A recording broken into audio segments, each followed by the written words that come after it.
las jornadas de concientización sobre la violencia y los equipos de salud. Un tema de absoluta actualidad.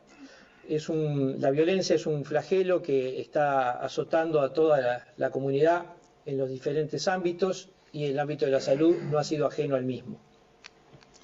Nos acompañan el presidente del Colegio Médico del Uruguay, el doctor Néstor Campos, y también por la Facultad de Medicina, por la Cátedra de Medicina Legal, el doctor Rabotti, junto con nosotros.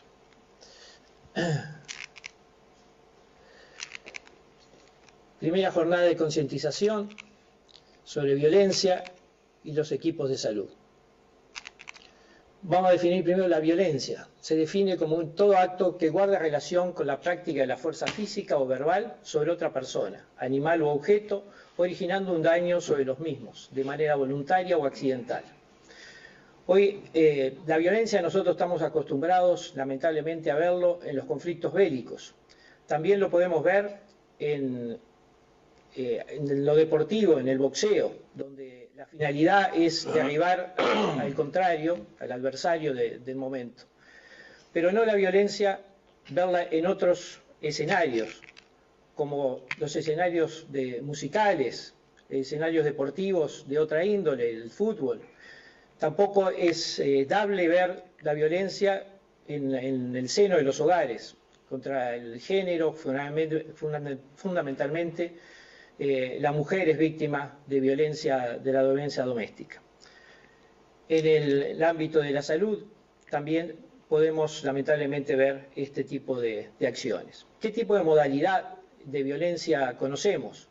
La más conocida, la agresividad, que puede ser tanto física como verbal, pero últimamente hay otro tipo de violencia, quizás no tan palpable, pero que se difunde mucho más, que es la violencia a través de las redes sociales. En las mismas se pueden depositar mensajes que con cierto velo de impunidad, donde se puede agredir a otra persona o grupos de personas y estos pueden generar a su vez hechos de violencia. La discriminación, otro tipo de violencia, el aislamiento. No es necesario tampoco ejercer una fuerza física, a veces aislar a una persona también es un elemento de violencia. Y la madre de todas las violencias es la intolerancia. En el ámbito de la salud, decimos que estos hechos violentos son episodios que ocurren como respuesta a situaciones estresantes, en particular por frustraciones o conflictos interpersonales. ¿Qué sucede cuando la violencia se manifiesta dentro de una institución prestadora de asistencia de salud? En estos casos vemos que la incidencia hay una interrupción del proceso asistencial en forma negativa, tanto con el paciente que se está atendiendo en ese momento, sino también la situación que queda el equipo de salud para continuar efectuando la asistencia con el resto de los pacientes en forma eficiente y eficaz. También hay un incremento en el riesgo del error. El equipo de salud, luego de un acto de violencia hacia el mismo, queda condicionado, queda con un estado emocional alterado y puede incurrir en mayores riesgos en cometer errores. Entonces, la violencia en los ámbitos de salud es muy, pero muy peligrosa. Inductores de la violencia. ¿Qué llamamos inductor? Inductor en lo que es en la mecánica, por ejemplo, una bobina es reserva de energía y como autoinducción después puede generar el encendido de un motor. Pero también existen los inductores conductuales. ¿Qué es un inductor conductual? Es un estímulo de una persona, del ambiente, una situación, un hecho que influye en otro u otros y a realizar una acción. ¿Qué tipo de inductores tenemos? Tenemos esos inductores conscientes e inconscientes. ¿A qué le llamamos conscientes? Conciencia es todo aquello individuo que en pleno uso de sus facultades mentales sabe lo que hace, lo que dice, lo que piensa y lo que va a hacer. Lo que es inconsciente es todo aquello que está en un nivel más subliminal y sin intención de provocar un daño puede realizar una acción violenta. Acá también los podemos llamar como voluntarios o involuntarios. Voluntarios todo aquel que realiza una acción con la intención de llegar a un resultado, e involuntarios son los que realizan una acción y el resultado de la misma no es lo esperado. Tenemos inductores intrínsecos y extrínsecos. Intrínsecos a la propia medicina, a los propios ámbitos de salud, como pueden ser las puertas de emergencia que no están debidamente adecuadas en equipamiento, las salas de esperas abarrotadas de pacientes no cómodas. Bueno, esos son fenómenos que pueden inducir lentamente, porque el paciente está inquieto, está esperando la asistencia, y si se está incómodo y comienza a hacer comentarios con otros pacientes, puede paulatinamente incrementarse una situación que puede terminar en un hecho violento. Extrínsecos son aquellos que vienen desde afuera de los ámbitos de la salud, pero que pueden impactar internamente en ellos, como puede ser, ya lo habíamos nombrado, las redes sociales, los comunicadores, los actores políticos, cada uno de estos que generan ámbitos de acción pueden ocasionar por sus dichos y de forma involuntaria, pero pueden ocasionar una reacción totalmente adversa y que puede desencadenar un hecho violento. Hay acciones personales, hay acciones laborales, los personales, miedos, inseguridad, problemas económicos, acciones culturales. Hoy en el Uruguay vivimos una migración de culturas de otras partes del mundo con diferentes formas de expresarse, y que pueden interpretarse también como violentos, o pueden incidir en otras personas para hechos violentos. Lo laborable es lo que ya un poco estuvimos conversando, es el ambiente en el cual se mueve el médico y el equipo de salud. Es decir, hay que buscar ambientes laborables amigables para poder ejercer la profesión en forma digna, eficiente y eficaz.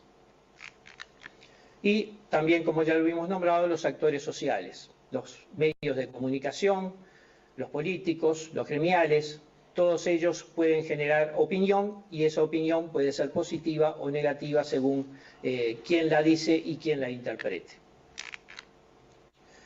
La judicialización es un elemento que hoy en día se ha expandido en forma universal y que lamentablemente apunta en el área de la salud un poco a la criminalización de la medicina, algo que no debe hacer, porque justamente la medicina es una carrera donde es solidaria, sacrificada y de una permanente formación en toda la vida del médico.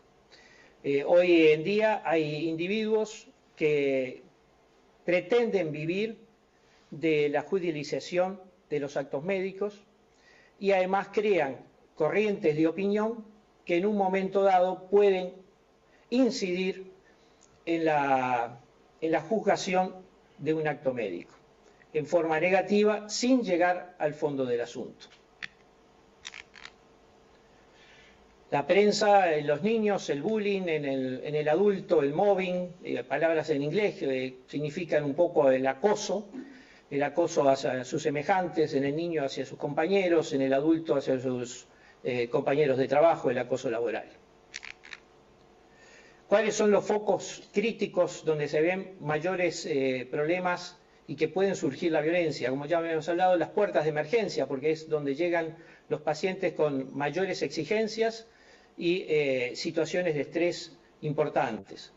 Nosotros también vemos, y hay que autoanalizarnos la parte de los médicos, cuánto es las horas aconsejables que debe tener un médico como estando en la guardia.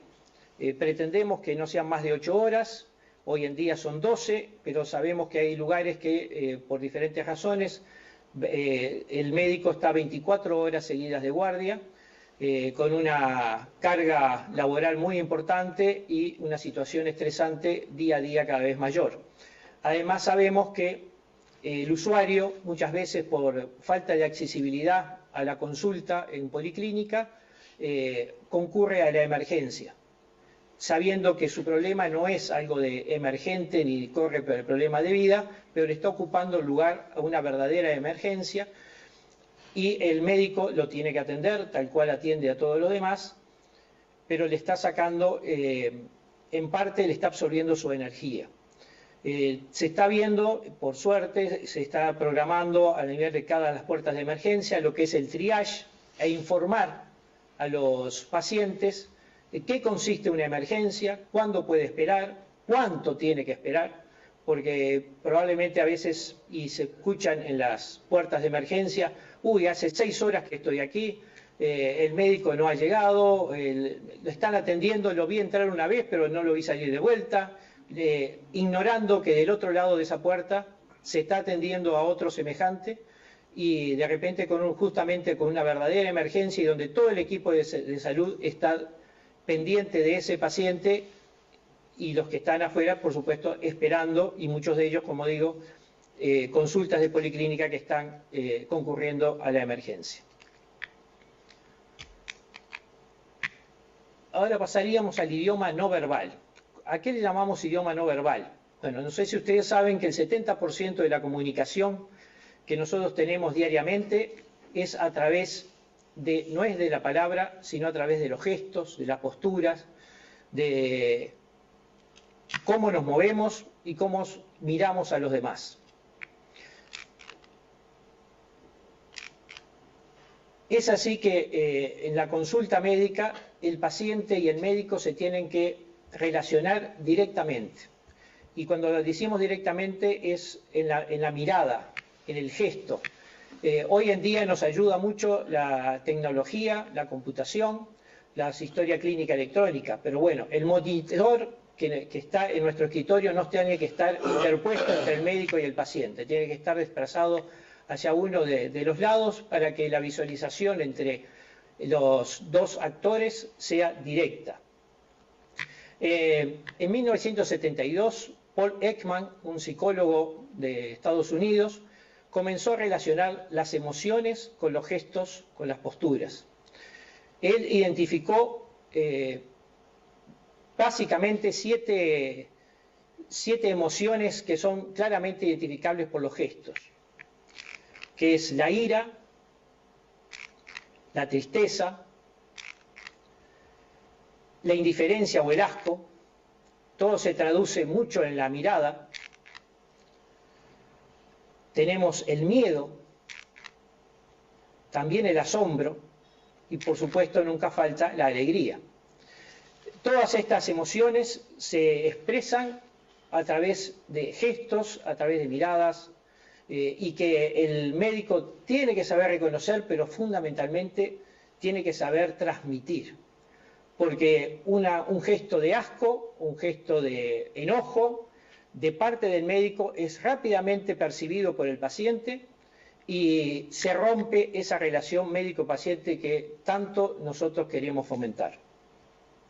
En base a esto, también años posteriores, John Gottman, un dominicano psicólogo, también habló de los microgestos que son universales, que son innatos y que son incontrolables.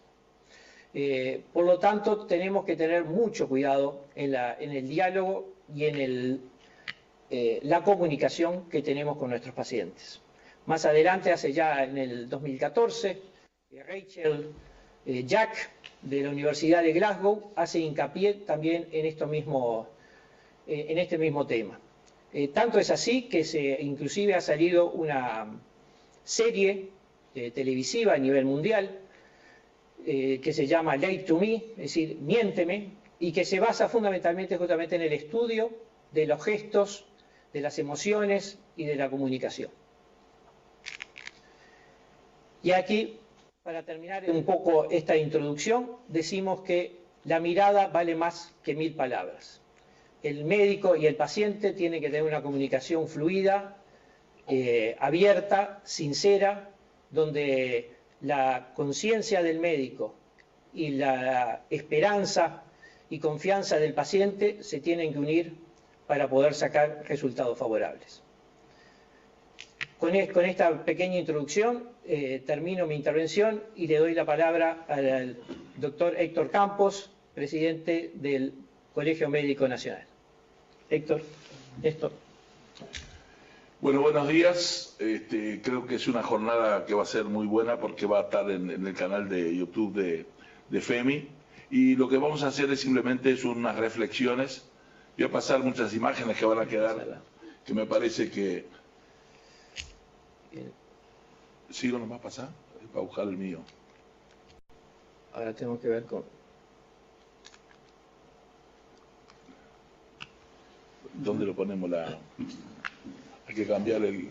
Perdón, que vamos a cambiar el PowerPoint, la presentación.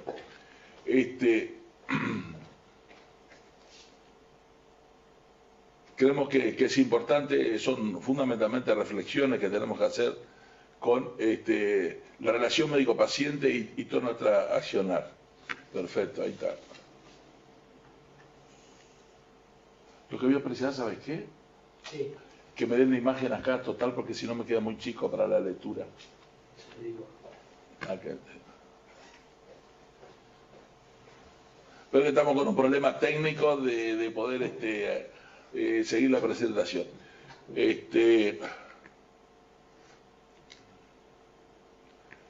Bueno, primero quiero decir que lo que voy a hablar es una opinión totalmente personal, no del Colegio Médico en el cual soy su presidente, y a su vez tengo que declarar que no tengo ningún conflicto de interés en esta área temática.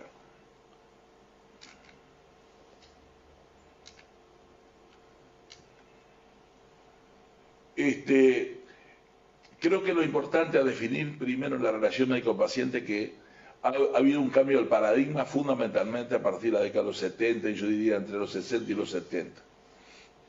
Antiguamente se decía que el paradigma del siglo XVI de von Sydenham decía que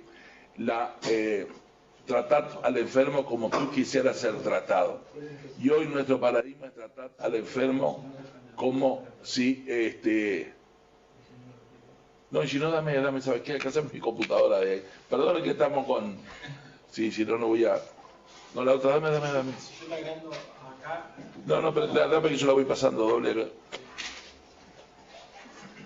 Perdona que estamos con un problema técnico acá que ya lo vamos a solucionar. Ahí costado, ¿dónde está ahí? Abajo, ahí. No, acá se me la gauchada, perdón que es más fácil. La ley de Murphy se cumple. ¿Tiene batería? Sí. ¿Qué pasa? Si yo agrando, saco toda la vida. Ponelo desde el principio.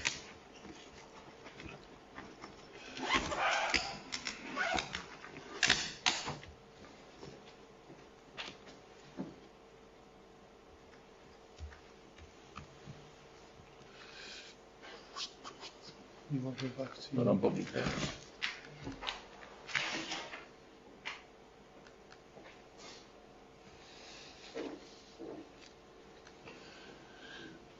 Bueno, ahora sí empezamos pronto. Vamos a hacer, como les decía, las reflexiones. Primero quería definir que la declaración, que es una opinión personal, no tengo conflicto de interés en esta temática. Segundo, que hubo un cambio de paradigma, ¿verdad? Como le decía, que tratarte al enfermo como tú quisieras ser tratado cuando estés enfermo, era de von Sydenham del siglo XVI, y hoy tratarte al enfermo como él quiere ser tratado, ¿verdad? Es un cambio de paradigma importante que ha habido en estos últimos años. El paradigma va cambiando, la ciencia, el conocimiento, la tecnología, en su base produce cambios, ¿verdad?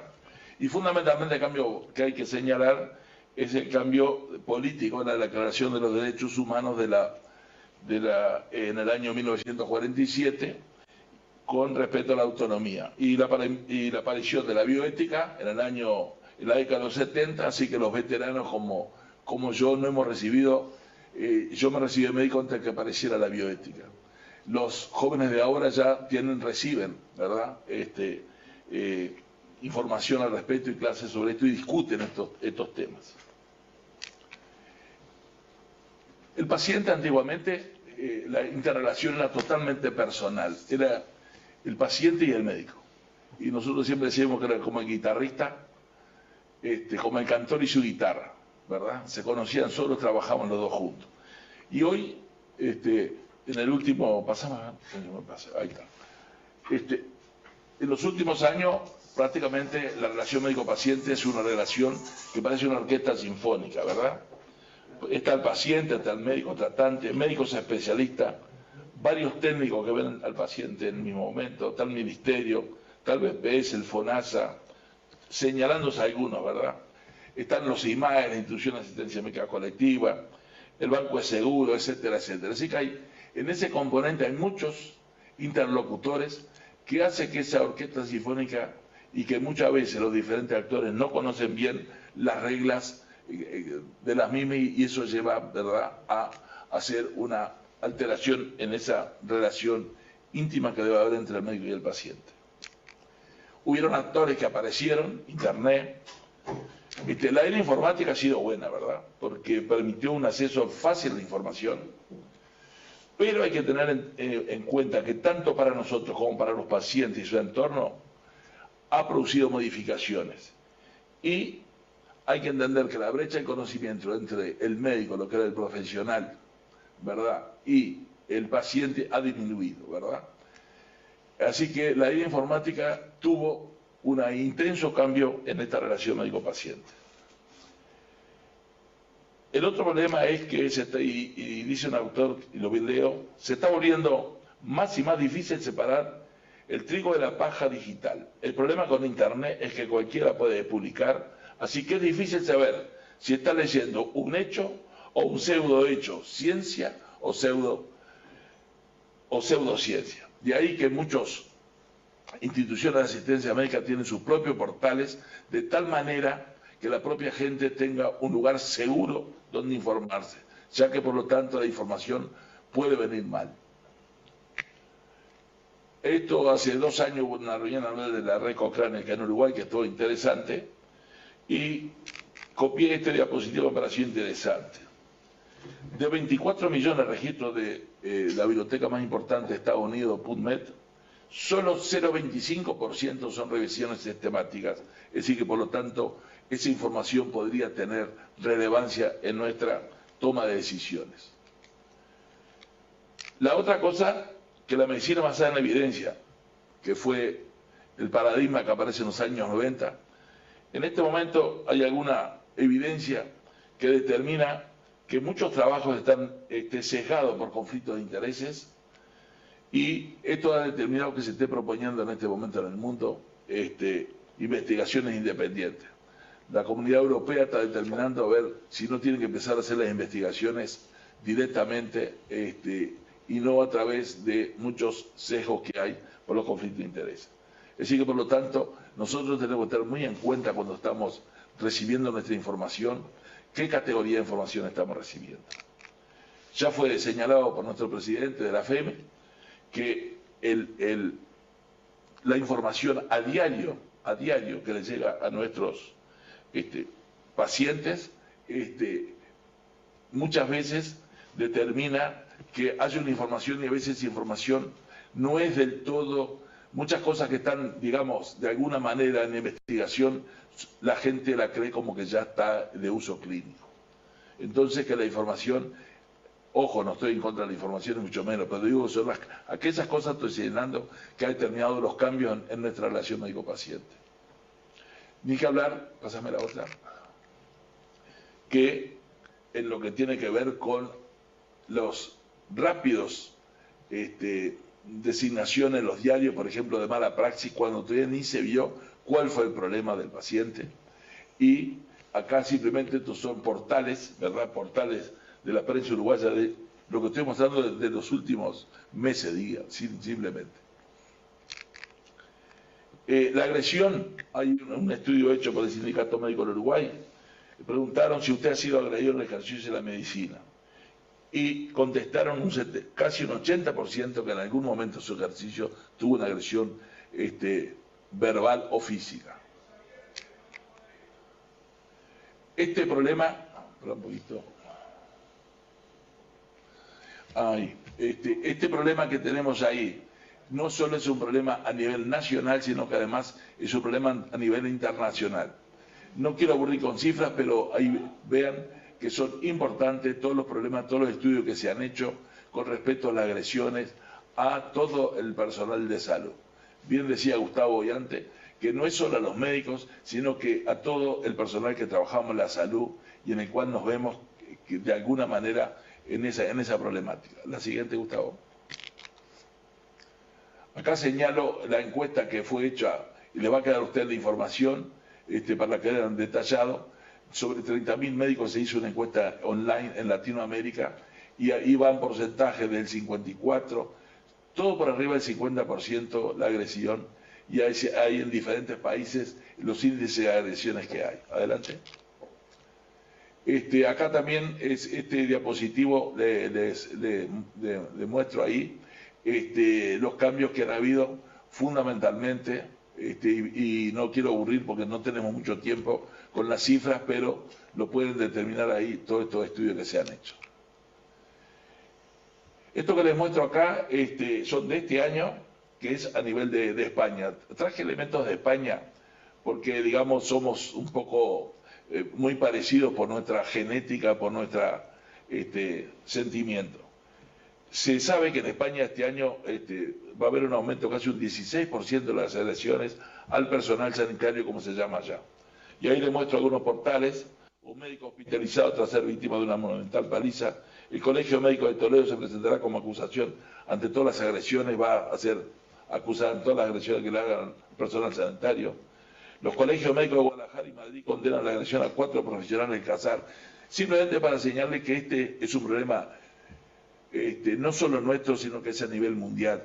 Y me parece que entre las cosas que tenemos que ir viendo luego, y que creo que sigue en la semana que viene, es cómo podemos mejorar esto, o cómo podemos tratar de hacer la prevención de toda esta problemática que nos toca vivir a los médicos hoy en la actividad. La siguiente. En la Organización Médica Colegial de España, que es una institución que agrupa más de 250.000 médicos, ha decretado el día 16 de marzo el Día Nacional contra la Agresión en el ámbito sanitario. Es decir, que esto es, usted sabe que la Organización Médica Colegial de España cumple este año 100 años, ¿verdad? Andalucía da un paso más en la lucha contra la agresión en el ámbito sanitario, simplemente para señalarles y para manifestar esta problemática a nivel mundial. Esto un poco también hay que tenerlo, nunca hay que perder el humor, ¿verdad? Y lo dejo como recuerdo este dibujo que está señalado ahí en el informe. También han habido respuesta a esto, ¿verdad? Por ejemplo, ahí insultar a un médico por redes sociales cuesta 3.000 euros, ya han habido, a nivel de España han habido sentencias, ¿verdad?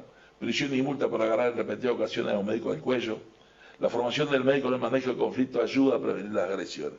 Creo que esto es importante. En nuestra formación tenemos que estar cada vez más formándonos en esto. Tiene que haber formación, cómo comunicar noticias, cómo hacer la comunicación, que te puedo ver que es fundamental a efectos de poder prevenir esto. Usted sabe que la medicina se ha ido complejizando de supermanera. Entonces tenemos que utilizar aquellas cosas que nos da la aviación y la energía atómica para mejorar esto.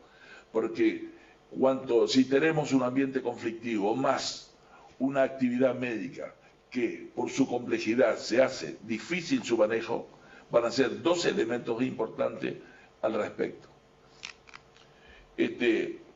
La atención a la salud se complejizó, hablamos de error de medicina, hablamos de la seguridad del paciente, todos son elementos que son fundamentales de desarrollarlo para mejorar toda esta problemática que estamos hablando. La asistencia se va a ir a una asistencia sanitaria de calidad. Ahí definimos qué es lo que pensamos lo que es calidad para la asistencia, en normalizar los procesos, hacerlos con seguridad, eficacia y eficiencia, con resultados adecuados que se puedan reproducir en un tiempo y en un lugar determinado en una relación a un estándar determinado. La seguridad y la calidad del paciente debe ser, de la asistencia médica debe ser clave como para tratar de evitar esta problemática que tenemos.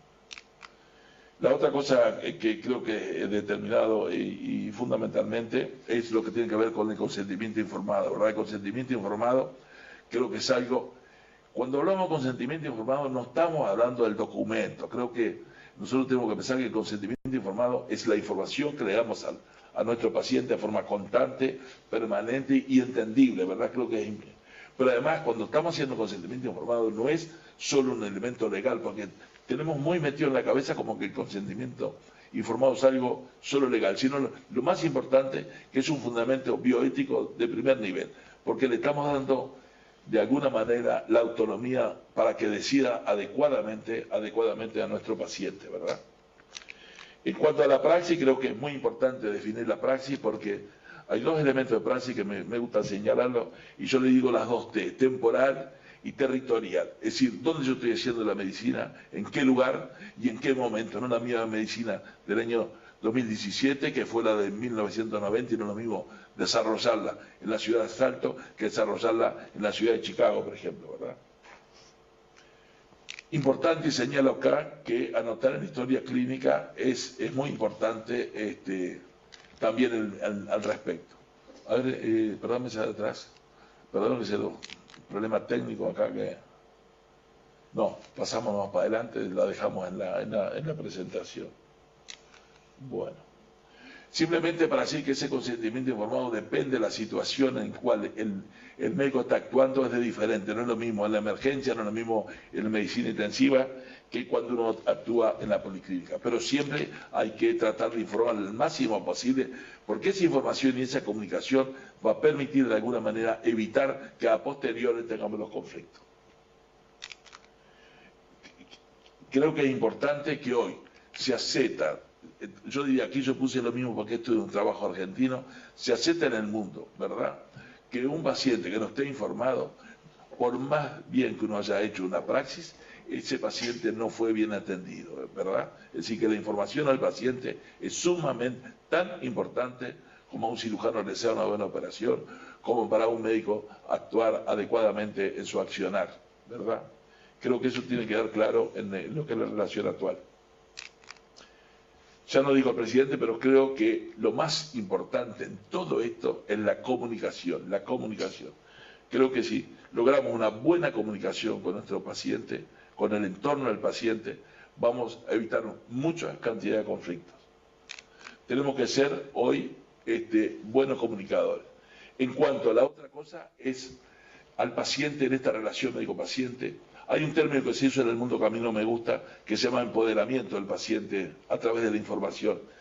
Creo que el paciente tiene que tener una actitud activa en su propio cuidado y en su propia asistencia, porque es la única manera que nosotros podamos bajar lo que tiene que ver llamémosle los errores en la medicina, ¿verdad?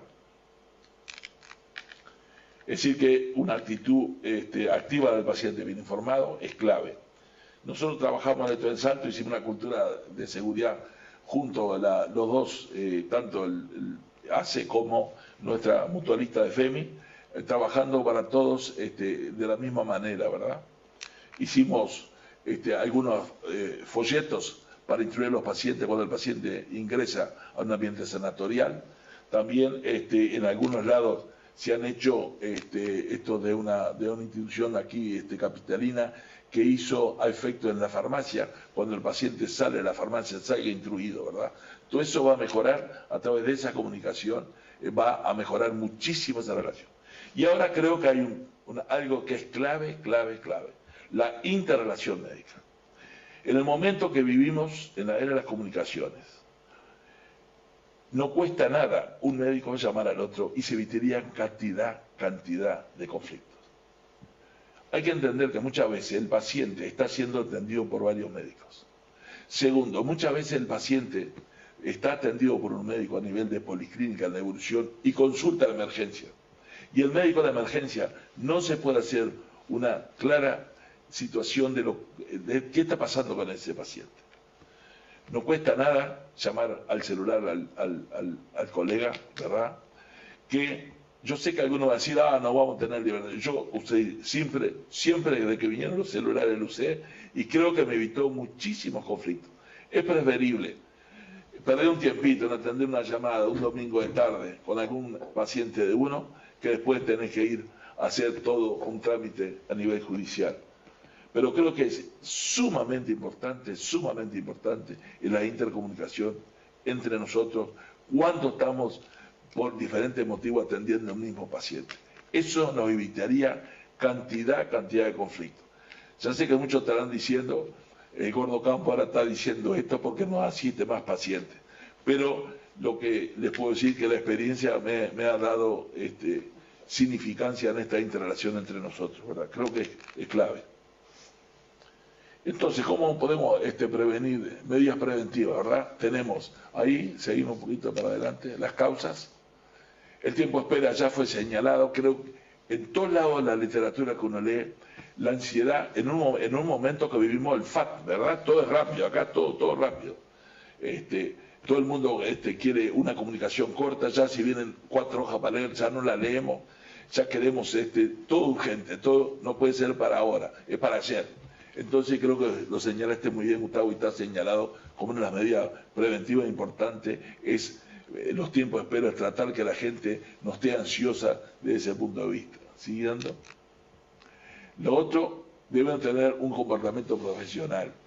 Debemos humanizar la medicina, es clave en esos elementos, ¿verdad?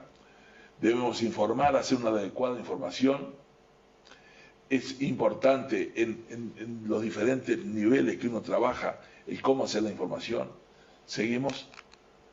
Debe haber también un compromiso de la sociedad. La sociedad tiene que definir cómo va a gastar su dinero, ¿verdad? No la podemos definir nosotros ni los jueces, ¿verdad? Tenemos que definir entre todos, en base en el principio de justicia distributiva, cuánto vamos a dedicar a la salud, cuánto a la enseñanza, porque nosotros también somos gestores y en el momento que estamos indicando algún medicamento o algo, tenemos que pensar que todos los recursos de un país son limitados.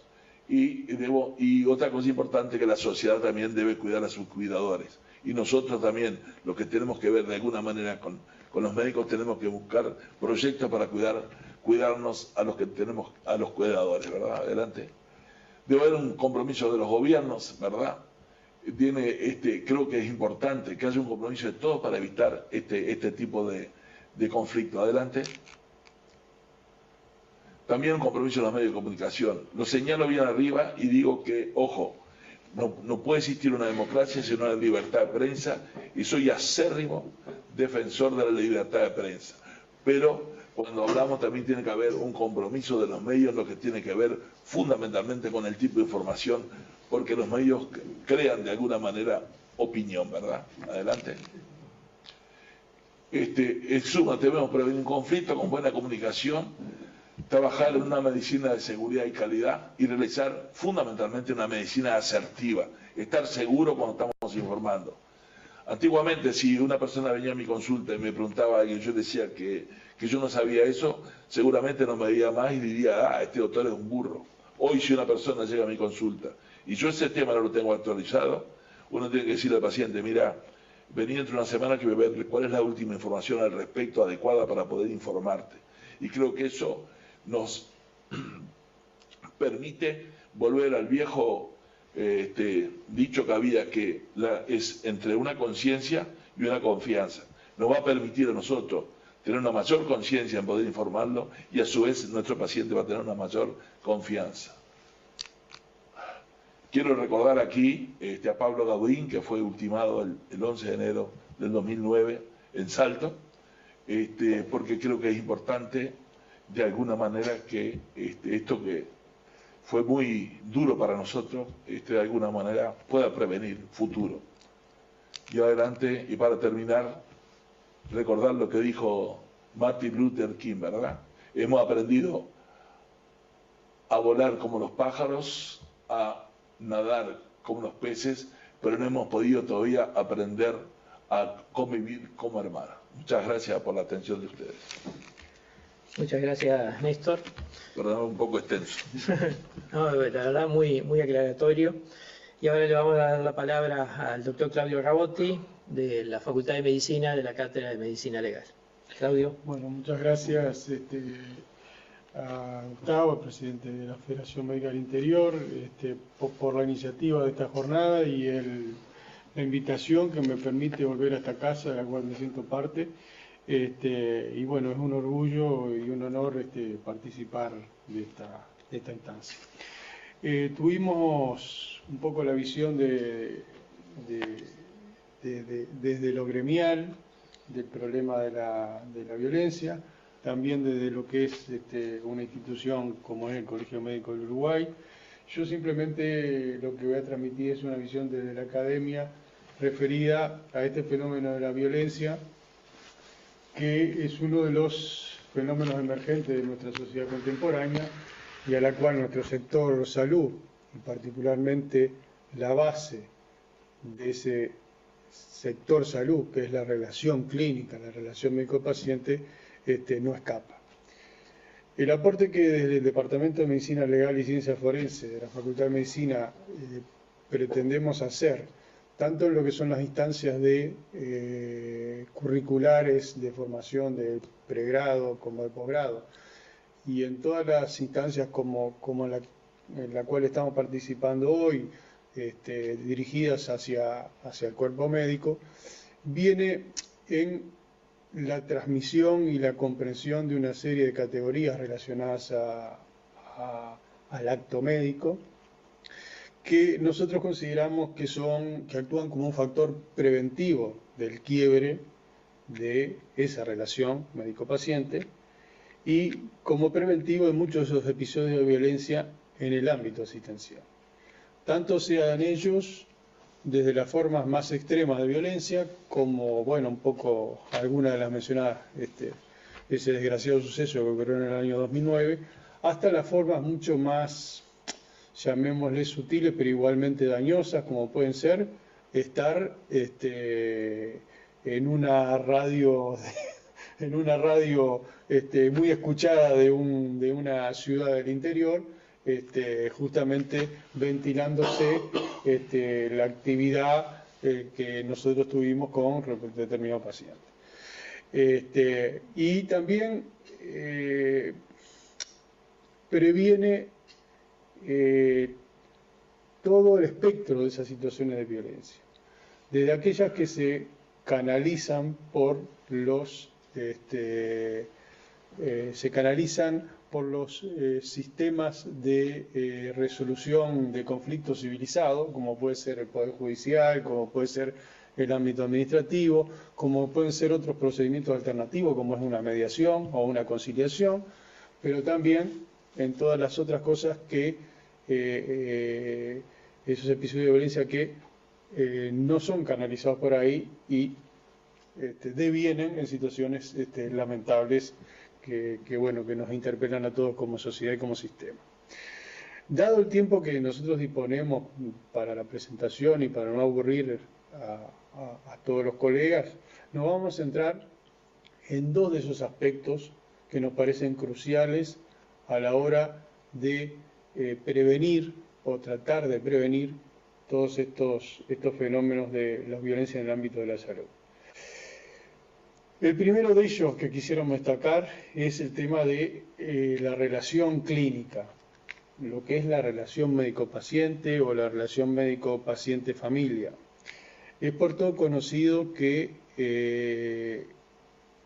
una mala relación clínica, una mala relación médico-paciente, es la gran generadora de reclamos por parte de los mismos o de sus familiares, sean reclamos justificados o no justificados, porque hay algunos que no son justificados, ¿no? Pero igualmente generan ese clima hostil que, si no es bien manejado y adecuadamente manejado, puede terminar en otras situaciones. Todo esfuerzo por mejorar la comunicación entre los componentes de esa relación clínica redundará sin duda en prevenir estas situaciones de violencia. Y aquí estamos hablando de que esos esfuerzos son, en una parte, institucionales y también hay esfuerzos individuales. La formación en habilidades de comunicación, como el doctor Campos mencionó hace un rato, es uno de los aspectos que nos parece cruciales y que nuestra universidad está empezando a encarar en los últimos tiempos, y nos parece que es un esfuerzo institucional fundamental en este sentido. También la facilitación de espacios de información institucional y de comunicación a los usuarios de los servicios de salud dentro de las instituciones es también un factor preventivo y que mejora la comunicación. Nosotros no tenemos que desconocer que muchas veces el ambiente asistencial de las instituciones y con las complejidades que hoy tienen son un ámbito que resulta hostil a muchas personas, en el cual hay un montón de incertidumbres y que no pueden desenvolverse adecuadamente, y a veces una de las respuestas a esa incertidumbre y a esa hostilidad percibida es la agresividad. Entonces, todo lo que facilite el tratar de disminuir esas tensiones y de facilitar la comunicación con el entorno asistencial deviene necesariamente, creemos, en una disminución del fenómeno de la violencia. Y aparte de los temas institucionales, los esfuerzos institucionales para mejorar esa comunicación, está el tema de los esfuerzos individuales, porque de nada vale tener una muy buena estrategia institucional si particularmente cada uno de nosotros, los que formamos parte del equipo asistencial, no hacemos el esfuerzo en el encuentro personal que vamos a tener con el enfermo, o con el paciente, o con el familiar del paciente. Aprender a escuchar, hacerse tiempo para escuchar, siempre hay un tiempito, siempre se puede hacer, aún en las circunstancias más complicadas, siempre puede haber algunos segundos en el cual uno puede escuchar y puede recibir y puede mostrarse receptivo a determinadas cosas.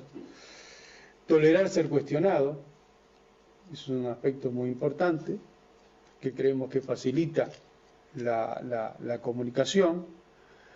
Sin perder rigor científico y profesionalismo, tratar de adaptar nuestro lenguaje a lo que es el interlocutor que tenemos enfrente, que es una cosa que nos cuesta bastante, pero que tenemos que trabajar y trabajar muchísimo. Respetar los derechos del otro y mostrar un poco de empatía con algunas situaciones, cosas que a veces nos cuesta y no lo hacemos en forma intencional. Muchas veces el devenir de nuestra actividad nos lleva a mostrarnos a veces lejanos a lo que es la persona que está sufriendo, nerviosa, con incertidumbre, etcétera, etcétera. Ejemplo, el otro día había una señora que, bueno, por suerte su malestar y lo canalizó en forma adecuada, pero comentaba una cosa que todos lo vamos a reconocer porque todos hemos vivido en el ámbito asistencial. Va con su familiar aquejado de una patología aguda, bastante abatido, molesto, dolorido en la emergencia, ingresa, esta vez es atendido en un tiempo razonable, que no es la cuestión de fondo que la persona planteó en su queja. Se hizo un tratamiento, se solucionó el problema, la demanda asistencial de la persona, pero la persona plantea el malestar, el familiar plantea el malestar de la falta de empatía del entorno. Uno que tenía una persona sufriendo,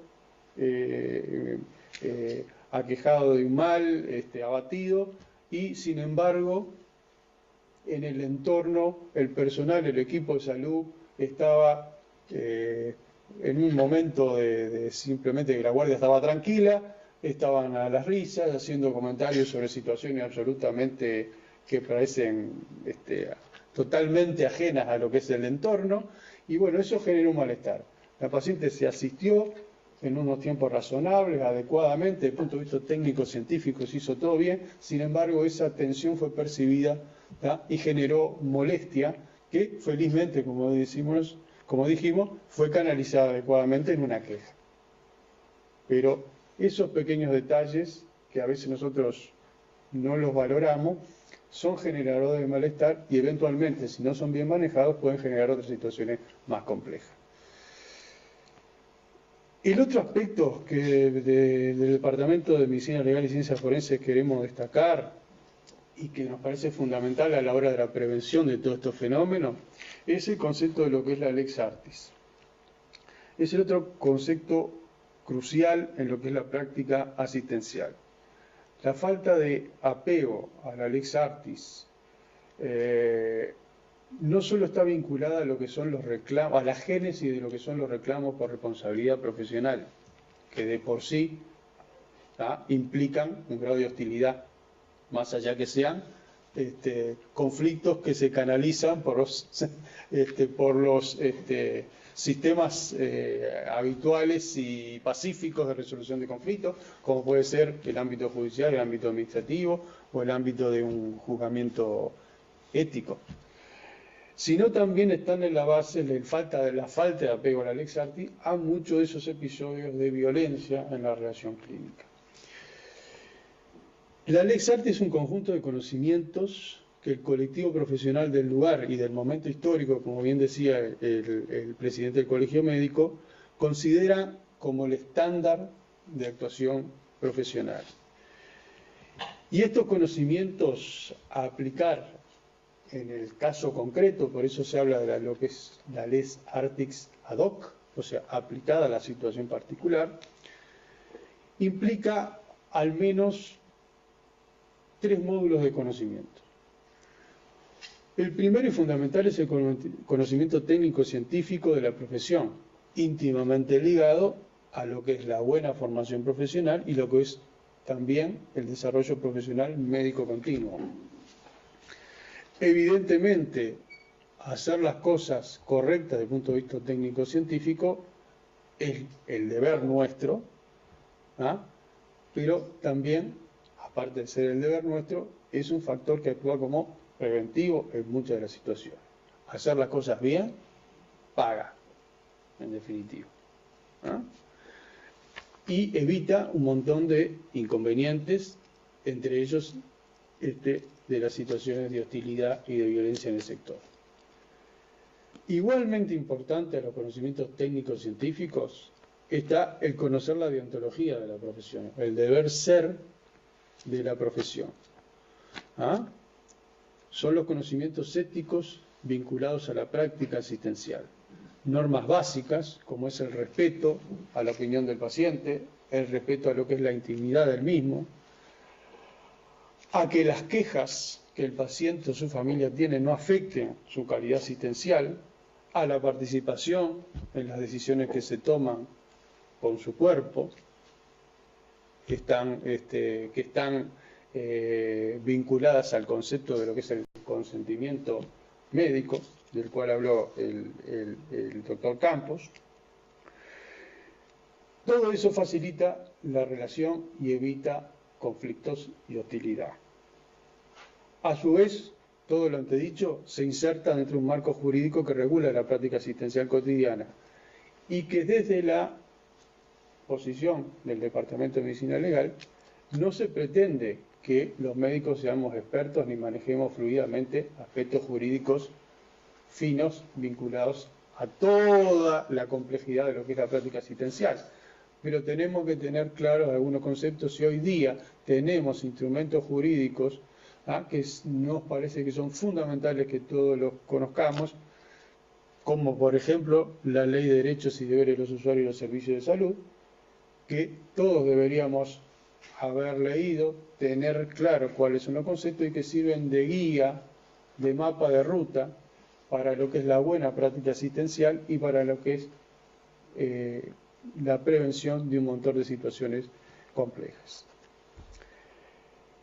No en vano, todos estos conceptos que les mencioné, estos 2 conceptos que les mencioné, que como les dije al inicio, desde el Departamento de Medicina Legal que consideramos cruciales a la hora de prevenir todos estos fenómenos, forman parte de lo que es la medicina asertiva, el profesor Hugo Rodríguez, en una publicación hace ya unos cuantos años, justamente mencionó el tema de la medicina asertiva, que es una práctica que implica, entre otras cosas, conocer lo que es adecuado ser, de ahí la lex artis, y procurar mejorar la comunicación entre el paciente, los familiares y el médico, conociendo los derechos de los mismos y también haciendo respetar los derechos que nosotros también tenemos y el equipo de salud tenemos.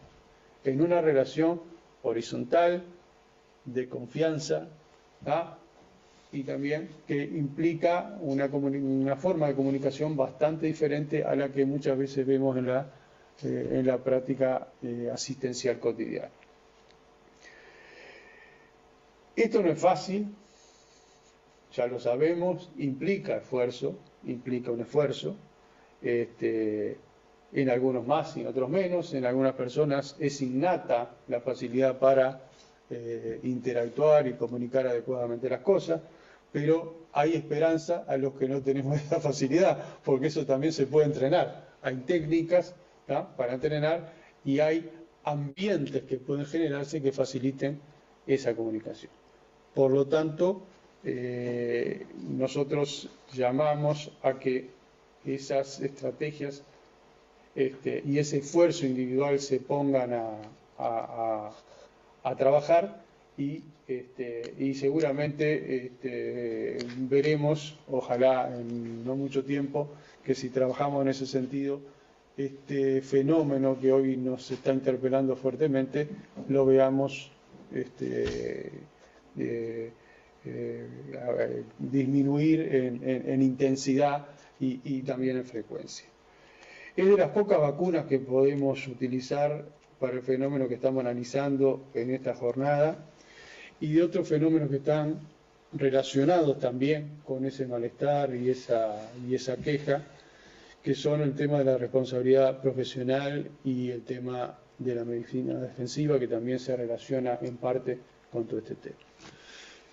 Yo, para no aburrir más, creo que era lo que básicamente quería mencionar, hacer énfasis en esos dos aspectos de lo que es la práctica asistencial, que es el fortalecimiento y el mejoramiento de lo que es la relación clínica, la relación médico-paciente, médico-paciente-familia, y lo que es también la lex artis, o sea, el apego a lo que son todos los conocimientos técnicos, profesionales, éticos, deontológicos y de la normativa sanitaria nacional que regula la práctica asistencial cotidiana. Desde la Cátedra de Medicina Legal, del Departamento de Medicina Legal y Ciencia Forense, que así se denomina, era el mensaje que queríamos transmitir en la jornada de hoy. Muchas gracias a todos y estamos abiertos a cualquier inquietud que quieran. Muchas gracias, Claudio. Muchas gracias, Campos. Esta es la primera jornada de concientización. Nosotros planificamos este viernes y el viernes próximo con el mismo horario. Agradecemos a los participantes en los diferentes lugares de nuestro país. Les informamos que esta es solo una parte de la modalidad.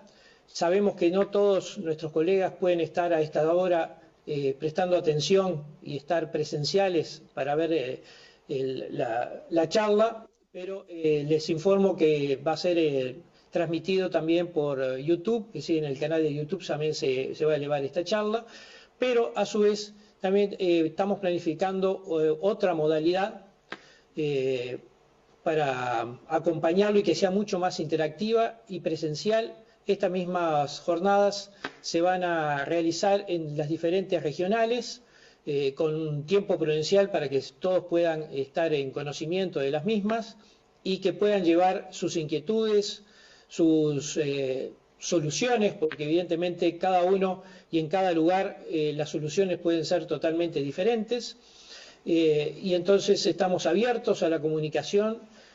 Van a recibir a su vez cada uno de ustedes, de los afiliados a FEMI, un número de WhatsApp para que puedan a través del mismo llegar sus inquietudes, sus preguntas, sus ansiedades, y que en esas jornadas presenciales donde podamos interactuar directamente y que no nos corra el tiempo como nos está corriendo ahora, podamos tener una comunicación fluida, abierta, y que todos podamos aprender en este tema y en muchos más que de ahora en más vamos a seguir tratando. Gracias por su presencia, gracias a nuestros acompañantes, y vamos a seguir trabajando en lo que es comunicación y en lo que es el trabajo gremial, y trabajar en unidad, porque la FEMI lo merece, porque todos nosotros médicos, inclusive los tres que estamos sentados hoy en la mesa, pertenecemos al interior, pero esto es un problema global. Gracias por su presencia. Gracias.